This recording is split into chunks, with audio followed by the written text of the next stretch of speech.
প্রিয় BA six সেমিস্টারের ছাত্রছাত্রীরা, তোমরা অনেকেই রিকোয়েস্ট করেছো যে স্যার আমাদের যে বাংলা টিউটোরিয়ালের কিছু প্রশ্ন দেওয়া হয়েছে, যেমন এই প্রশ্নটি দেওয়া হয়েছে, এই প্রশ্নটির টিউটোরিয়াল কিছু উত্তর লাগবে।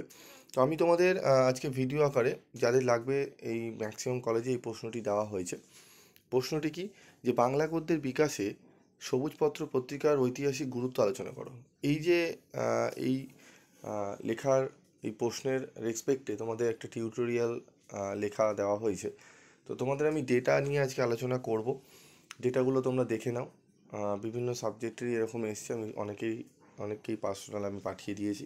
তো এইটি যেহেতু কমন অনেকেরই দিয়েছে, তাই জন্য আমি দিয়ে দিচ্ছি। তোমরা কীভাবে লিখবে একবার দেখে নাও, ঠিক আছে? তো দেখো, এখানে রয়েছে বাংলা গদ্যের বিকাশে সবুজপত্র পত্রিকার ঐতিহাসিক গুরুত্ব। এখানে আমরা একটা শিরোনাম দিতে পারি, বাংলা গদ্যের বিকাশে সবুজপত্র পত্রিকার ঐতিহাসিক গুরুত্ব। তারপর রয়েছে দেখো ভূমিকা। বাংলা সাহিত্যের আধুনিকতার পথে অগ্রগতির একটি গুরুত্বপূর্ণ অধ্যায় হলো সবুজপত্র পত্রিকার আবির্ভাব। 1914 সালে আত্মপ্রকাশ করা এই পত্রিকা বাংলা গদ্য সাহিত্যের ভাষা, শৈলী ও বিষয়বস্তুর ক্ষেত্রে বিপ্লব ঘটায়। প্রমোদ চৌধুরীর সম্পাদনায় এই পত্রিকা বাংলা সাহিত্যে এক নতুন দিগন্ত উন্মোচন করে।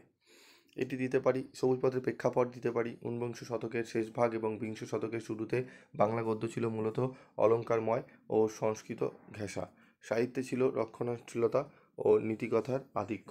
এই অবস্থা থেকে বাংলা গদ্যকে মুক্ত করে স্বতন্ত্র আধুনিক রূপ দেওয়ার প্রয়োজন ছিল। আর সেই প্রয়াসকেই জন্ম নেয় প্রয়াসেই সবুজপত্র। সবুজপত্র পত্রিকার প্রধান বৈশিষ্ট্যগুলি: প্রমোদ চৌধুরী ভাষা আন্দোলন, চলিত ভাষার প্রতিষ্ঠা, নতুন ভাবনার সূচনা, নতুন লেখকদের সুযোগ, রবীন্দ্রনাথের সংযুক্তি। এই বৈশিষ্ট্যগুলো আমরা দিতে পারি। তারপর রয়েছে দেখো, আমরা বাংলা গদ্যের বিকাশে অবদানগুলো একটু ছোট আছে, এখানে টু দি পয়েন্ট অ্যান্সার আছে। চাইলে আমরা বড় উত্তর আমি তোমাদের দেখিয়ে দিচ্ছি, সেটিও দিতে পারো, অবদান বা গুরুত্ব। বাংলা গদ্যে ব্যক্তিক স্বর ও স্বাধীন চিন্তাভাবনার জায়গা করে দেয় সবুজপত্র। এটা পত্রিকা হবে, হ্যাঁ, সবুজ পত্রিকা, ঠিক আছে? তো আমরা একটু গুরুত্বটাও দেখে নেবো। তার আগে দেখো, আমরা উপসংহার দিতে পারি, ঠিক আছে? আর এই যে আলোচনাটা দেখছো, সম্পূর্ণ পিডিএফ নোটস আমি তোমাদের দিয়ে দেবো, তোমরা পিডিএফ দেখেও লিখে নিতে পারবে।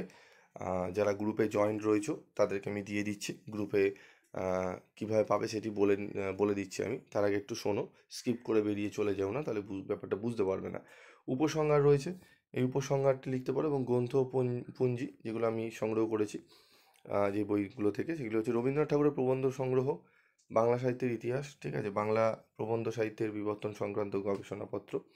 এই সমস্ত গ্রন্থপঞ্জি থেকে ডেটা আমরা নিতে পারি, ঠিক আছে? এবার দেখো, আমরা গুরুত্বটা দেখে নেবো, ঠিক আছে? গুরুত্বটা আমরা দেখে নেবো, আলাদা করে আমি এখানে রেখেছি। দেখো, গদ্যের বিকাশে সবুজপত্র পত্রিকার ঐতিহাসিক গুরুত্ব, এই গুরুত্বগুলো এখানে বড় রয়েছে। তোমরা অবদানের জায়গায় গুরুত্বও দিতে পারো, ঠিক আছে? এই গুরুত্বগুলো এখানে রয়েছে।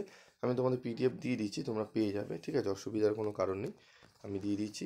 তো কীভাবে পাবে দেখো, যারা গ্রুপে রয়েছো, আমি এই ভিডিওর ডেসক্রিপশন বক্সে গ্রুপের লিঙ্ক দিয়ে দিচ্ছি। গ্রুপের লিঙ্কের মারফত তোমরা জয়েন করো। গ্রুপ যদি ফুল হয়ে যায় তাহলে দিতে পারবো না, ঠিক আছে? অন্য গ্রুপে তোমাদের জয়েন্ট হতে হবে। তো তোমাদের সেই গ্রুপে আমি তোমাদের পিডিএফটি দিয়ে দেবো। যারা পরে জয়েন করবে তারা একটু তোমরা গ্রুপে লিখলেই তোমাদের কিন্তু কেউ না কেউ পাঠিয়ে দেবে, ঠিক আছে? পিডিএফটি আমি প্রথমটা পাঠিয়ে দিচ্ছি, তোমরা এটিকে নিয়ে তোমরা লিখে নিও, ঠিক আছে?